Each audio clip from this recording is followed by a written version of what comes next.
নির্বাচন পরবর্তী সময়ে আজ রোববার দুপুরে সংবাদ মাধ্যমের সাথে কথা বলেন ফেরদৌস। বাংলাদেশ চলচ্চিত্র শিল্পী সমিতির এবারের নির্বাচনে ওমর সানী ও অমিত হাসান প্যানেল থেকে নির্বাচন করে কার্যকরী পরিষদের সদস্য নির্বাচিত হয়েছেন ফেরদৌস। তার প্রাপ্ত ভোট 261। এই নির্বাচন কোটি কোটি টাকা আয় করার কোনো মাধ্যম নয় উল্লেখ করে ফেরদৌস বলেন, গত 2 দিন ধরে নির্বাচন ঘিরে কিছু অবান্তর মন্তব্য শুনছি। সবাইকে উদ্দেশ্য করে বলতে চাই, আরে ভাই, এই নির্বাচনে জয়ী হলে কেউ যে কোটি কোটি টাকা আয় করে ফেলবে তেমনটা নয়। এই নির্বাচনটা ঘরোয়া নির্বাচন।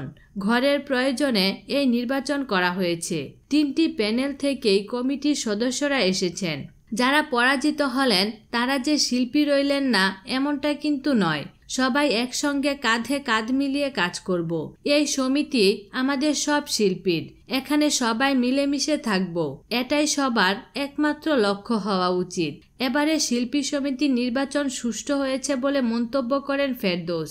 তিনি বলেন, উৎসবমুখর পরিবেশে নির্ভেজাল একটা ভোট হয়েছে, কোনো কারচুপি হয়নি। কিন্তু গভীর রাতে আমাদের গত আসরের সভাপতি শাকিব খান সেখানে কেন গেছেন তা বোধগম্য নয়। সাধারণ সম্পাদক জায়েদ খানের প্রশংসা করে ফেরদৌস বলেন, আমি দেখেছি জায়েদ সিনিয়রদের খুব সম্মান করে। ওর এই ব্যাপারটা খুবই ভালো। আমরা যদিও 2 প্যানেল থেকে নির্বাচন করেছি, তারপরও যখনই দেখা হয়েছে সব সময় হাসি আনন্দে ছিলাম। কখনোই মনে হয়নি আমরা দূরের কেউ। বিনোদন জগতের নিত্য নতুন খবরাখবর জানতে আমাদের চ্যানেলটিতে সাবস্ক্রাইব করার জন্য আপনাকে আন্তরিক ধন্যবাদ।